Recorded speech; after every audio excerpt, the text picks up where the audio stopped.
अस्सलामुअलैकुम वरहमतुल्लाहि वबरकातुहू। MR graphics की जानिब से free mobile graphics designing course batch 3 की एक और नई क्लास लेकर आपकी खिदमत में आपका टीचर मसूदुर रहमान हाज़िर हूँ। तो चलिए आइए आज की क्लास को शुरू करते हैं और देखते हैं कि आज की क्लास में हमारे पास सीखने को नया क्या कुछ है।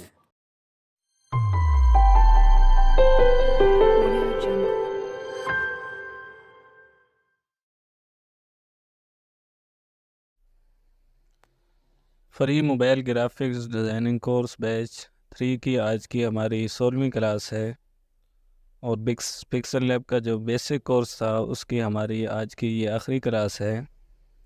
उसके बाद इंशाल्लाह हमारा एडवांस कोर्स शुरू होगा और उसके अंदर हम मज़ीद बहुत कुछ बनाना सीखेंगे। तो आज की क्लास में एक तो बेजियर टूल और एक ग्रिड टूल ये हमारे रह गए थे, इनके मुतालिक बात करेंगे। तो सबसे पहले मैं यहाँ बैकग्राउंड तब्दील कर लेता हूँ और इसका कलर भी कोई और रख लेते हैं। और उसके बाद ये जो दरमियान वाला ऑप्शन है जिसके मुतालिक कल आपको बताया था कुछ चीज़ें हमने देखी थी, ये वाला, तो यहाँ आने के बाद ये एक टूल है जिसको बेजियर टूल कहते हैं। तो ये हमारा रह गया था, इसको हम देख लेते हैं। इसके अंदर थोड़ी सी तफसील थी वो मैं आपको बता देता हूँ। तो जैसे इसके ऊपर हम क्लिक करते हैं तो हमारे सामने स्क्रीन पर एक लाइन सी आ जाती है जो थोड़ी टेढ़ी सी है। तो बेसिक इसका काम क्या है कि आप हाथ से कुछ शेप वगैरह बनाना चाहते हैं या कुछ चीज़ बनाना चाहते हैं तो इस टूल की मदद से आप बना सकते हैं। कैसे बना सकते हैं वो मैं आपको इंशाल्लाह तफसील से बताता हूँ। ये सबसे पहले यहाँ इसके कुछ ऑप्शन हैं, इनको देख लेते हैं। इसके अंदर जो प्लस का ऑप्शन है, तो ये जो ऊपर कर्व सी एक शेप आई है, ये अगर आप 2 करना चाहें, 3 करना चाहें या ज़्यादा करना चाहें तो इस प्लस के ऑप्शन से आप इनकी कॉपी कर सकते हैं और इनको ले सकते हैं। इस तरह आप बाएं दाएं तरफ देखें तो माइनस का ऑप्शन है, इसके ऊपर आप क्लिक करेंगे तो ये सारी ख़त्म हो जाएंगी। ये दोबारा मैं आपको कॉपी करके दिखा देता हूँ। और इसके बाद यहाँ दरमियान में 7 लिखा हुआ है, 7 लिखा हुआ है। तो ये जितनी लाइनें यहाँ ऊपर लग गई हैं तो यहाँ ये बता रहा है कि ये इतनी आपने कापियाँ कर ली हैं। दरमियान में भी कापी वाला ऑप्शन है, इससे भी आप कापी कर सकते हैं और ये लाइनें ज़्यादा कर सकते हैं। यहाँ एक और चीज़ है, उसको आप देखें कि ये एक छोटा सा एरो बना हुआ है और निशान सा बना हुआ है। इसको अगर आप किसी दूसरी लाइन पर लेके जाना चाहते हैं, पहली बार, दूसरी बार, तीसरी बार, चौथी बार, तो ये जो छोटे छोटे एरो बने हुए हैं दोनों तरफ, तो इनसे आप जो है इसको लेके जा सकते हैं। तो इनके ऊपर जैसे हम क्लिक करते हैं तो ये भी ऊपर वाली, उससे ऊपर वाली, उससे ऊपर वाली, तो इस तरह इन लाइनों के ऊपर ये चला जाता है। इसका काम क्या है इसको हम आगे जाके देखते हैं। अभी मैं इनको डिलीट कर रहा हूँ और सिर्फ एक जो है उसको मैं छोड़ रहा हूँ। इस एक को छोड़ने के बाद आपने यहाँ नीचे 3 ऑप्शन हमारे पास आते हैं।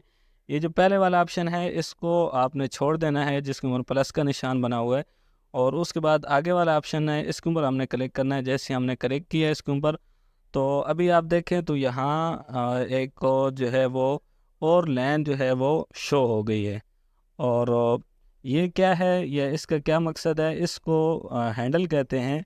और इसको पकड़कर आप ये जो लाइन लगी हुई थी इसके अंदर तब्दीली कर सकते हैं। जैसे मर्ज़ी आपने इस लाइन को टेढ़ा करना है, सीधा करना है, जो चीज़ आप इसको बनाना चाहते हैं वो आप बना सकते हैं। कैसे, जैसे ही मैं इस लाइन को पकड़ता हूँ तो अगर मैं इसको ऊपर की तरफ लेके जाता हूँ तो ये नीचे वाली लाइन देखें तब्दील हो रही है, और अगर वापस मैं लेकर आता हूँ तो ये तब्दील हो रही है।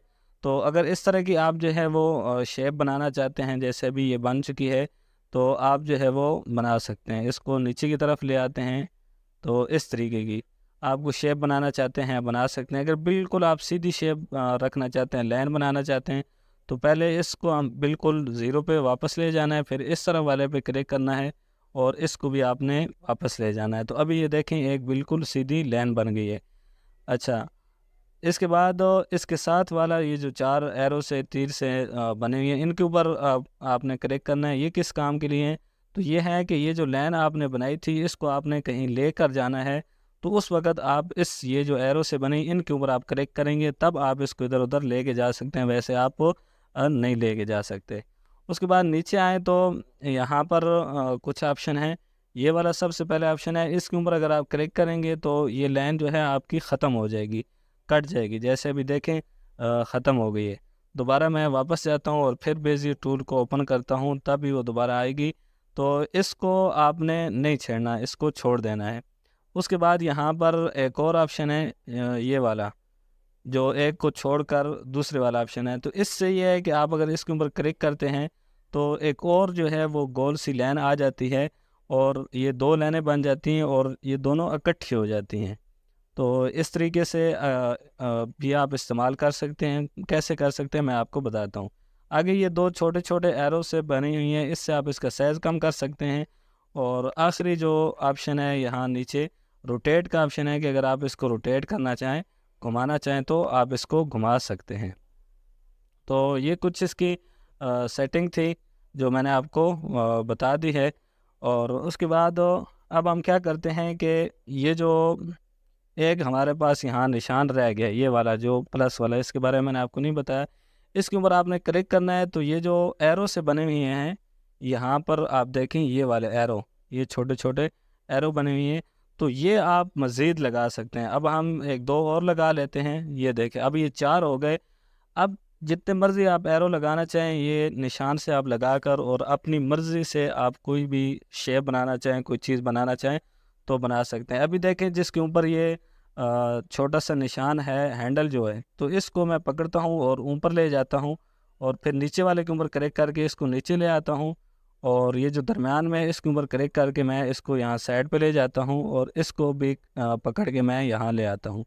तो मैं एक चरकोनी सी शेप बनाना चाहता हूँ, तो अब ये जो इसके हैंडल हैं मैं इनको बिल्कुल ज़ीरो कर देता हूँ, यानी इसके वापस ले जाता हूँ और वापस ले जाने के बाद ये जो एरो का निशान है यहाँ पर मैं इनको रख लेता हूँ। अब ऊपर वाले को भी इसी तरह मैं वापस ले जाता हूँ और बिल्कुल शुरू में ले जाते हैं और देखते हैं कि हमारे पास कैसी शेप बनती है। तो इस तरीके से हम वापस ले आए। अब इसको भी हम वापस ले आते हैं यहाँ पर। तो अब देखें एक हमारे पास चारकोना दायरा सा बन गया है। आप अगर इस तरह का बनाना चाहें तो बना सकते हैं, कोई और डिज़ाइन आप देना चाहें तो अगर देना चाहते हैं तो आप दे सकते हैं, ख़ुद ब खुद अगर आप बनाना चाहते हैं।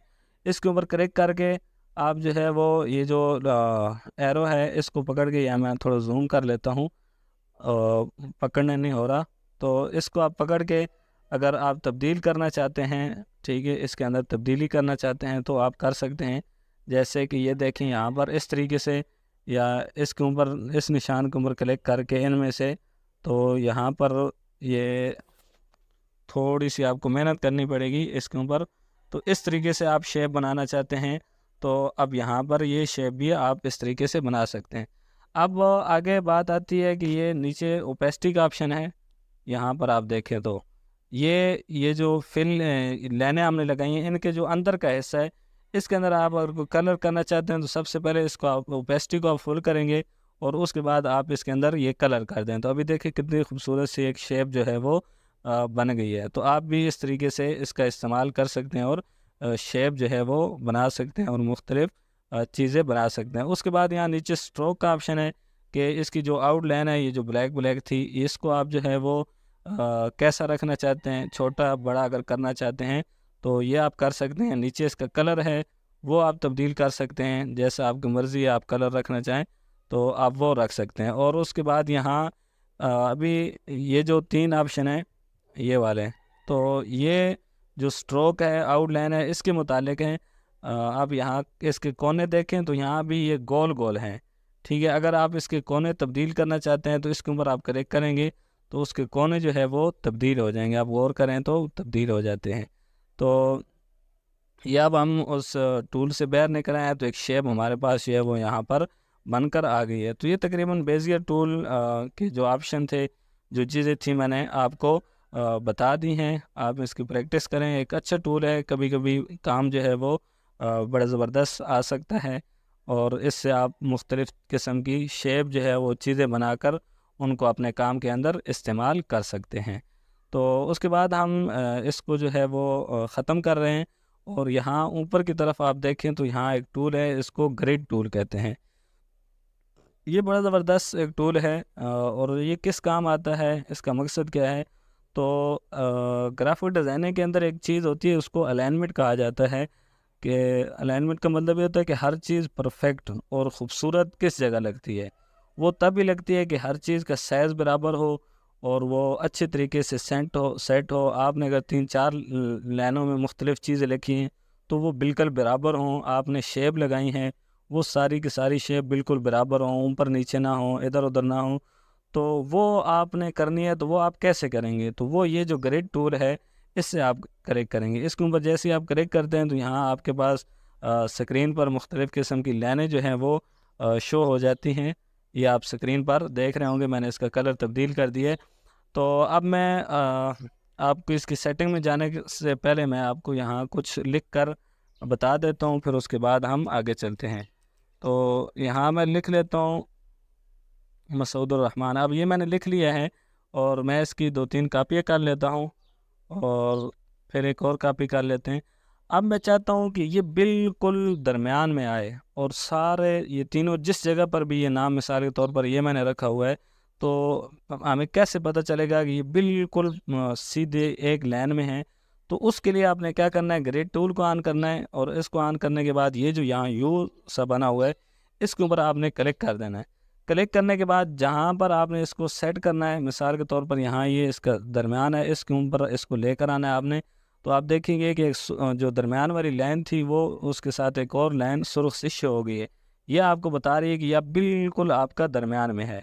फिर आपने नीचे वाले को पकड़ना है, तो अब नीचे वाला जो है वो भी बिल्कुल आप दरमियान में, इधर उधर आप लेके जाएंगे तो वो लाइन से हट जाएगा, तो वो दरमियान में नहीं आएगा। और अगर ये जो लाइनें हैं इनके दरमियान में आप रखना चाहते हैं, मिसाल के तौर पर ये लाइन है दोनों तरफ, एक दाएं तरफ लगी है और ऊपर से नीचे लगी हुई हैं, तो इसके दरमियान में अब आ गया इस तरह नीचे वाली लाइन के, और जो नीचे वाला है उसको भी हम इधर लाइन में लेकर आते हैं। तो अब देखें ये बिल्कुल तीनों नाम, मैं ग्रेड टूल को ख़त्म करता हूँ तो बिल्कुल सीध में जो है वो एक जगह लगी हुई है, इनके दरमियान में कोई ऊपर नीचे ज़्यादा फासला नहीं है। तो आपने अगर इसी तरह सेटिंग करनी है किसी चीज़ की, तो वो आप इस तरीके से कर सकते हैं। उसके बाद यहाँ इसके कुछ सेटिंग है, ये वाला इसका ऑप्शन है सेटिंग का, इसके ऊपर जैसे आप क्लिक करते हैं तो यहाँ पर आप देखें तो लाइनें लगी हैं मुख्तलिफ़ किस्म की। ये एक लाइन है जो ऊपर से नीचे की तरफ आ रही है और ये लाइन है जो इस तरफ जा रही है। तो इनको वर्टिकल और हॉरिज़ॉन्टल लाइनें कहते हैं। इनको अगर आप तब्दील करना चाहते हैं तो जो दाएं से बाएं लाइन जा रही है वो अगर लाइनें आप ज़्यादा करना चाहते हैं तो उसके लिए ये वाला यहाँ पर हमें ऑप्शन मिल जाता है। इसके ऊपर जैसे आप करेक्ट करेंगे तो ये लाइन कॉपी होती जाएगी। अब आपने इसको जहाँ पर सेट करना है, लाइनों को पकड़ के आप उनको सेट जो है वो कर सकते हैं अगर आप ज़्यादा लाइनें लगाना चाहते हैं। और अगर जो ऊपर से नीचे की तरफ लाइनें आ रही हैं तो ये पहले वाला ऑप्शन है, इसके ऊपर क्लिक करके आप ये लाइनें भी जो है वो यहाँ पर लगा सकते हैं इस तरीके से ये। और ये कॉपी होती जा रही हैं, तो इस तरीके से आप मुख्तलिफ़ किस्म की लाइनें लगा सकते हैं। और ये आगे क्रॉस का निशान लगा हुआ है, अगर आप किसी लाइन को ख़त्म करना चाहते हैं तो इसके ऊपर आप क्लिक करेंगे तो वो ख़त्म हो जाएगी। और आखिर में ये जो गोल सा निशान बना हुआ है यहाँ पर ये वाला, तो इसके ऊपर आप क्लिक करके आप अपनी मर्ज़ी से भी लाइनें लगा सकते हैं। मिसाल के तौर पर मैं यहाँ लिख लेता हूँ 10 और नीचे भी जो है वो मैं 10 लिख लेता हूँ। तो ये 10-10 हो गए हैं। तो जैसे ही मैं क्लिक करूँगा तो मेरी स्क्रीन पर 10-10 लाइनें जो हैं वो ऊपर नीचे बिल्कुल बराबर आ जाएंगी। अब दोबारा ये सेटिंग वाला ऑप्शन है, इसके ऊपर आपने क्लिक करना है। तो अब देखें 10-10 लाइनें जो है वो हमारी आ चुकी हैं। अब आपने जहाँ पर इसको नामों को सेट करना है, जिस तरीके से सेट करना है आप जो है वो कर सकते हैं इनको पकड़ कर। एक और चीज़ है, मैं अब एक और तरीके से मैं आपको समझा देता हूँ, और वो ये है कि आपने यहाँ ये जो शेप वाला ऑप्शन है इस पे आना है और एक शेप ले लेनी है। और ये मैंने शेप ले ली है। अब जो है वो मैं चाहता हूँ कि मैं यहाँ 4 शेप जो हैं वो लगानी है मुख्तलिफ़ किस्म की। तो मैं कहता हूँ कि बिल्कुल वो बराबर आएँ और उनके अंदर जो है वो कोई कमी पेशी ना हो। तो ये एक शेप मैंने लगा ली है, इसकी मैं कॉपी लेता हूँ और यहाँ एक खाना छोड़ के मैं इसको यहाँ पर रखता हूँ। तो अब देखिए बिल्कुल बराबर जो है वो ये लाइन आ रही है। थोड़ा बहुत फ़र्क होता है, उसको आपने जो है वो ठीक कर लेना होता है। इस तरह ये 4 लाइनें यहाँ मैंने रख ली हैं। तो अब देखिए ये बिल्कुल बराबर है। मैं ग्रेड टूल को ख़त्म करता हूँ, तो अब यहाँ देखिए मामूली सा कोई फ़र्क हो तो हो, नहीं तो ये बिल्कुल जो है वो ठीक है लाइनें। इसकी मैं जो है वो एक दो फिर कापी ले लेता हूँ और कापी लेने के बाद मैं इसको रोटेट कर लेता हूँ। रोटेट करने के बाद ये जो 3 लाइनें हैं मैं इनके ऊपर रख लेता हूँ और थोड़ा सा मैं इसको बड़ा कर लेता हूँ। मज़ीद यहाँ पर मैं इसको सेट कर लेता हूँ, थोड़ा सा और छोटा कर लेते हैं ताकि ये बिल्कुल बराबर आ जाए यहाँ पर। तो ये यहाँ पर लाइन आ गई है और एक और फिर मैं लाइन लेकर इसी की कॉपी करता हूँ और मैं इसको छोटा करके यहाँ पर रख रहा हूँ और फिर इसकी कॉपी लेकर मैं इसको रोटेट करके यहाँ पर रख देता हूँ इस जगह पर। ठीक है, तो अब जो है मैं ग्रेड टूल जो है उसको मैं ख़त्म करता हूँ। तो ये देखें एक बड़ा ख़ूबसूरत किस्म का अल्लाह ताला का नाम जो है वो लिखा हुआ आ गया है। इसको कैलीग्राफी के ज़ुमरे में आता है और इसको कहते हैं कूफ़ी कैलीग्राफिक। तो इस तरीके से आप जो है ये काम कर सकते हैं। मैं यहाँ सेटिंग में आकर आपने इसकी मज़ीद सेटिंग जो है वो कर लेनी है। तो आप देखें कुछ थोड़ा बहुत मामूली फ़र्क है, लेकिन वो आप जो है वो ये जो पोजीशन का ऑप्शन है यहाँ से आप ठीक कर सकते हैं। तो इस तरीके से आप ग्रिड टूल जो है उसको इस्तेमाल कर सकते हैं, जो आपके बहुत ज़्यादा काम आने वाली चीज़ है, ताकि आपकी चीज़ें बड़ी खूबसूरत और परफेक्ट लगें। तो आज की क्लास यहीं तक थी। मिलते हैं आगे आने वाली एडवांस क्लासों में। तब तक के लिए दुआ में याद रखिएगा। अल्लाह हाफ़िज़।